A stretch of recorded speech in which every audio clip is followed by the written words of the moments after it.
আসসালামু আলাইকুম, কেমন আছেন সবাই? একদিন আগেও আমরা জানি না একদিন পর কি হবে, তবে বেঁচে থাকলে সবকিছুই মানিয়ে নিতে হবে। জামাইকে নিয়ে দুইজন একসাথেই বাজারে গিয়েছিলাম আর একা আসতে হলো। প্রয়োজনীয় সব বাজার করেও দিতে পারে নাই, হঠাৎ একটা ফোন আসছে আর তাকে চলে যেতে হয়েছে। বাজারে গেলে কত কিছুই না ভাবি, কিভাবে 2 টাকা বাঁচানো যায় এই চিন্তাই থাকে। অনেকদিন পর গরুর মাংস কিনে দিল আর এখানে কিছু তেলাপিয়া মাছ কিনে দিল। একটা সময় তো 500 টাকার বাজার করলে এক সপ্তাহ চলে যেত, আর এখন 1000 টাকার বাজার দিয়ে 2-4 দিন নিতেই কষ্ট হয়ে যায়। আজকে বাজার গুছিয়ে রেখে রান্না করতে যাব, সেই সময়টুকুও নেই, কারণ অনেক রাত হয়ে গেছে। তাই ভাবছি আগে রান্নাটাই বসিয়ে দিই। আমার রান্নার কাজকে সহজ করতে জামাই খুবই সুন্দর একটা জিনিস আনছে। বিয়ের এত বছর পরও পেঁয়াজ কাটতে গিয়ে আমাকে তো প্রতিদিনই কান্না করতে হয়। কোনো রকম বিদ্যুৎ ছাড়া এই হ্যান্ড ব্লেন্ডারের মাধ্যমে পেঁয়াজগুলো কত সুন্দরভাবে কেটে নিয়েছি। এটার সাহায্যে আদা রসুন সবজি সবকিছুই কেটে নেওয়া যায়। এই তো এবার আমি চলে আসছি রান্নাঘরে। প্রথমেই আমি গরুর মাংস রান্নাটা বসিয়ে দিব।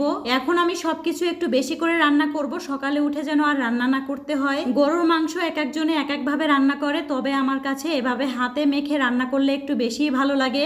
এক পাশে গরুর মাংস রান্না করে নিব, অন্য পাশে আমি কচু রান্না করে নিব। তো কচুগুলো দিয়ে এখানে তেলের মধ্যে ভেজে নিচ্ছি। এই গরমের মধ্যে রান্নাঘরে থাকা যে কতটা কষ্ট হয়তো আপুরাই ভালো বুঝবেন। তারপরও আমরা মেয়েরা সময়ের সাথে সাথে সবকিছুই মানিয়ে নিতে পারি। বিদ্যুৎ ছাড়া এই জিনিসটার মাধ্যমে পেঁয়াজ রসুন আদা তরকারি কাটা যাবে, আমি তো ভাবতেই পারিনি। আমার কাছে ভালো লাগছে, তাই ভাবছি আপনাদের সাথেও একটু শেয়ার করি। বিয়ের পর থেকে তো রান্নার দায়িত্ব আমার উপরে, কিন্তু আজকে মনে হলো কিছুটা রান্নাঘরে শান্তি আসছে। তাছাড়া বিদ্যুৎ বিল নিয়েও এখন আর চিন্তা করতে হবে না। আপনাদের কাছে ভালো লাগলে আপনারাও নিতে পারবেন, পেজ লিংক আমার ভিডিওর উপরে দেওয়া থাকবে। সংসারের এই ছোট ছোট জিনিসগুলো পেলে আমার কাছে খুবই ভালো লাগে। আপনারা তো জানেনই রান্না করতে আমার ভীষণ ভালো লাগে, আর তাই আমার রান্নার ভিডিওগুলো আপনাদের সাথে শেয়ার করি। এই কচুর তরকারি আমাদের পরিবারের সবাই পছন্দ করে, তাই আজকে তেলাপিয়া মাছ দিয়ে কচু রান্না করব। আর তেলাপিয়া মাছগুলো কিন্তু তেলে ভেজে নিই নাই, একদমই সময় ছিল না যার কারণে।